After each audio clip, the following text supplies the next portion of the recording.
Am I the a-hole stories? Am I the a-hole for telling my children that if they don't grow up and get real jobs, they aren't getting a penny from me when I die, and then giving them a reality check?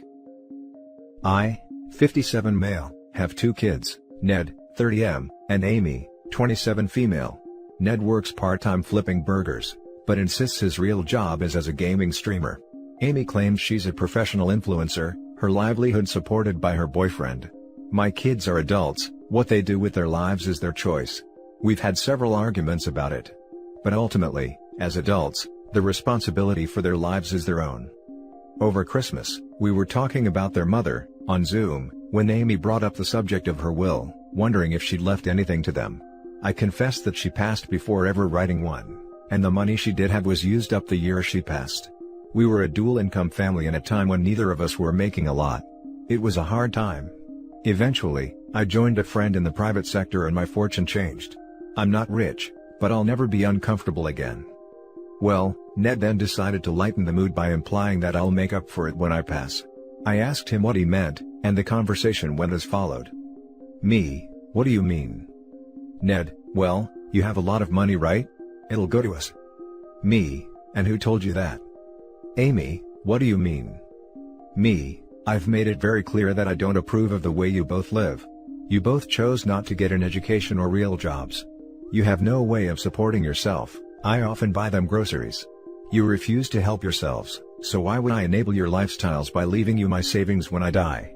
You want my money, then grow up and get real jobs, but the bank of dad will be forever closed when dad is forever closed. What followed was a heated argument where both Ned and Amy accused me of being manipulative and unsupportive, so I got real with them. Me, you both refuse to grow up. Flipping burgers is an honorable job, but it's not going to keep a roof over your head. What if you have kids? What if you get fired?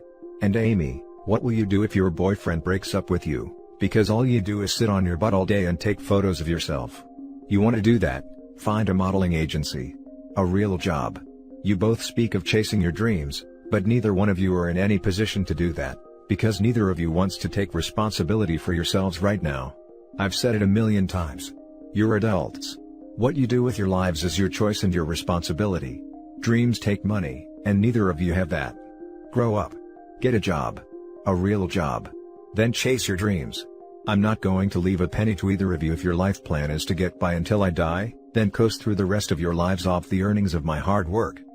Ned ended the call after a prolonged silence.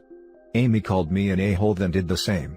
I haven't heard from either since, and neither will take my calls. So, am I the a-hole here? I think I might be because I was unnecessarily harsh on Christmas. Edit, some of the feedback coming at me is because I'm critical of their jobs. To be clear, a job is something that you make money from. Neither earn any money as a streamer or influencer. And I defend my opinion of flipping burgers. It's an honorable job, but not a career if you're doing it part-time like my son, thus making him ineligible for promotion. If he were working it full-time, I would be worried, but I know he's taking responsibility for his life. Edit 2, this conversation has come up a lot during the pandemic. My son was laid off, and my daughter isn't working, but both have been speaking a lot about their jobs as a streamer and influencer while bringing in no money to show for it. We've argued about it a lot, and it just came to a head when they brought up my will. Now for the top comments. Not the a-hole, it's your money, do as please.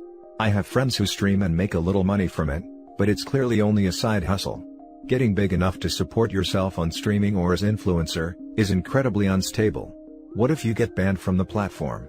Streamer/YouTuber/influencer is extremely volatile market, and an audience you built over years can disappear overnight.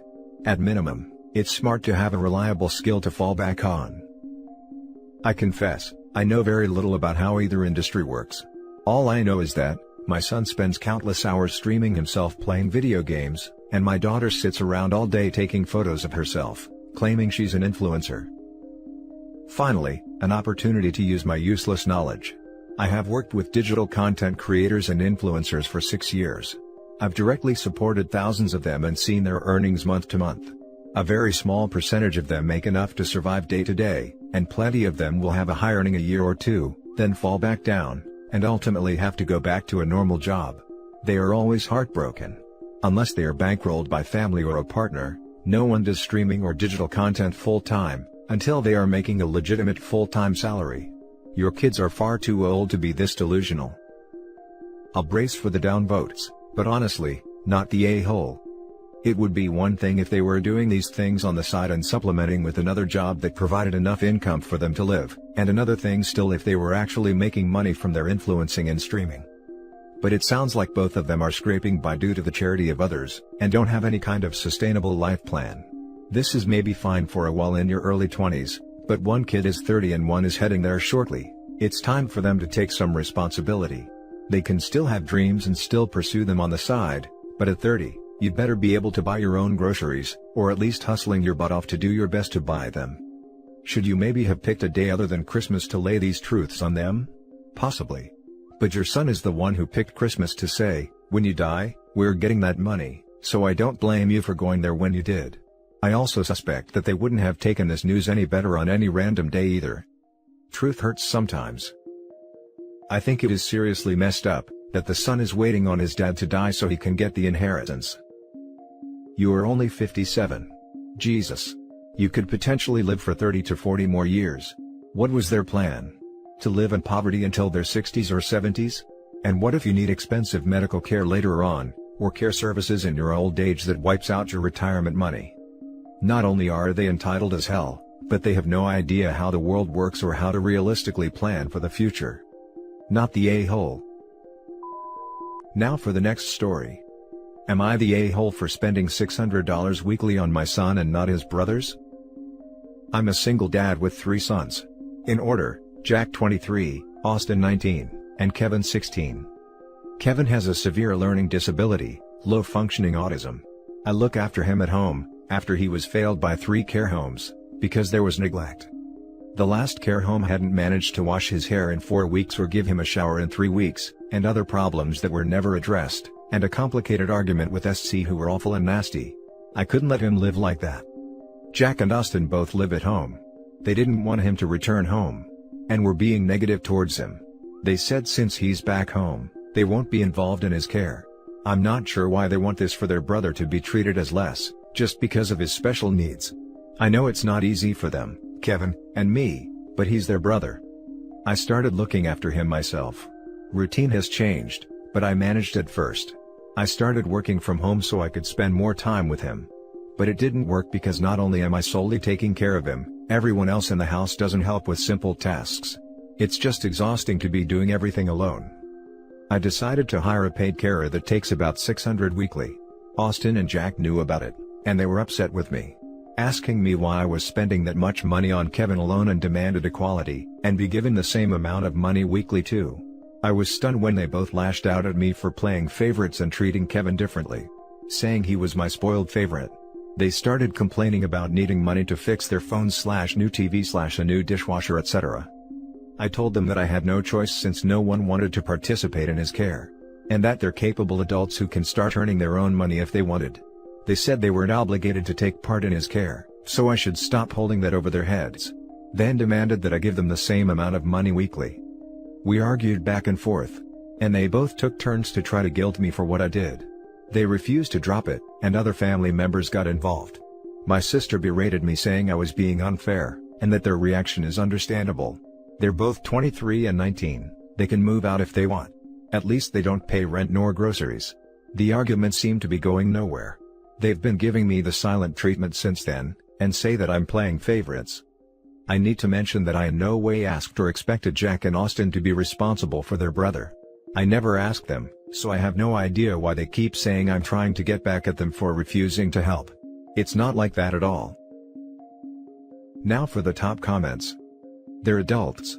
Adults living in a home should be helping with cooking / cleaning, etc., regardless of the situation, even kids should. But adults really should. No, they don't need to help with his care, but they do need to do other household tasks. Kevin is a minor child with special needs. Of course you should spend more money on him. Do they have jobs? How did they come to expect you to support them into adulthood rent-free? I understand the 19-year-old not paying rent, but not the 23-year-old. Everyone sucks here for enabling the older two to act like this. No, neither of them have jobs. I've been understanding and didn't want to make them feel as if I'm being controlling and treating them differently from Kevin, but it obviously got out of control.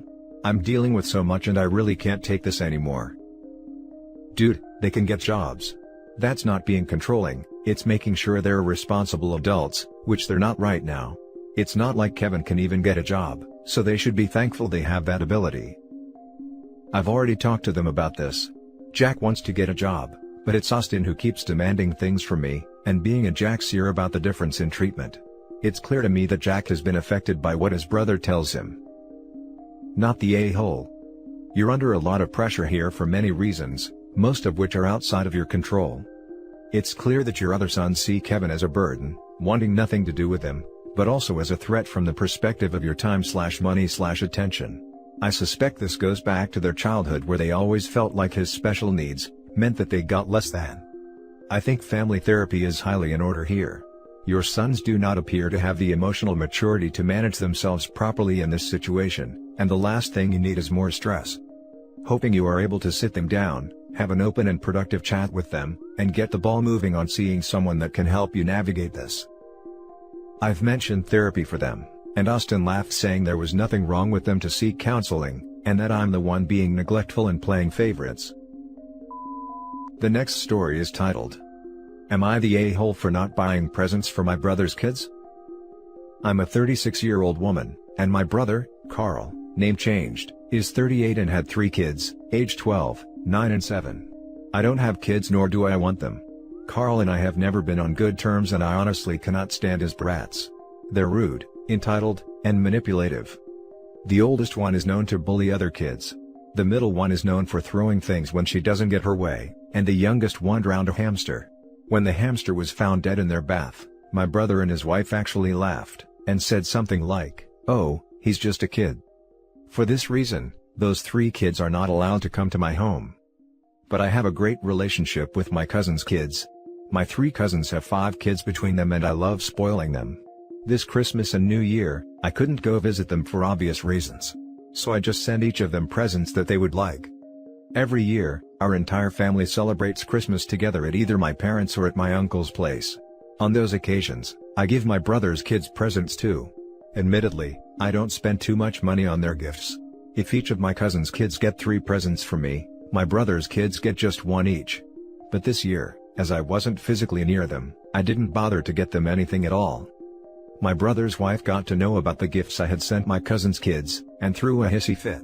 She and my brother complained to my parents as if they themselves were a pair of little kids. My parents have told me I'm being cruel. I told them I can spend my money however I want. I'm not going to waste it on people I don't really like. My brother has been texting me, telling me I'm a terrible aunt. I just texted back some funny emojis. LOL. Tell me, am I the a-hole for not getting my brother's spawn something? Top comments. Not the a-hole. The fact that your sister-in-law threw a fit over something that was none of her business to begin with, isn't your fault or problem. They are grown adults, and if they want their children to have gifts, they can buy them. I'm assuming they are your parents' only grandchildren, so they are probably spoiled enough as it is. And did they buy you anything? Probably no. So why do they just expect you to buy the kids something? The kids probably didn't even notice or care. Entitlement at its finest. Yes, they are my parents' only grandkids. And no, my brother and Sil never give me any gifts, even though my cousins always reciprocate my generosity to their kids. Not the a-hole. In addition, maybe try to stay on good terms with the youngest one in case he shows up at your door with a knife in 10 years. I'll be calling the cops, LOL. Not the a-hole. First, it's your money. Second, you didn't give the presents in front of the kids so they feel bad. Your brother and Sil could manage it better and their kids too. The part about the hamster really freaked me out. What kind of parents laugh at that? It was very disturbing. That's actually the main reason I don't let those kids into my house. They might hurt my pets. My cousins also go out of their way to keep their pets away from those kids. Now for the last story. Am I the a-hole for asking my grandson to get rid of his cockroach collection before moving in? My daughter is a single mom, my grandson is 11 and my granddaughter is 8. They're being evicted from their current residence due to the property changing hands. My wife and I offered them a place to stay while they look for a new house. The only issue is that, They keep reptiles.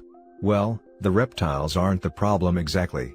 I have no issue with lizards and snakes and the like, but they breed their own feeder roaches. Thousands of live bugs in containers they use for breeding and food.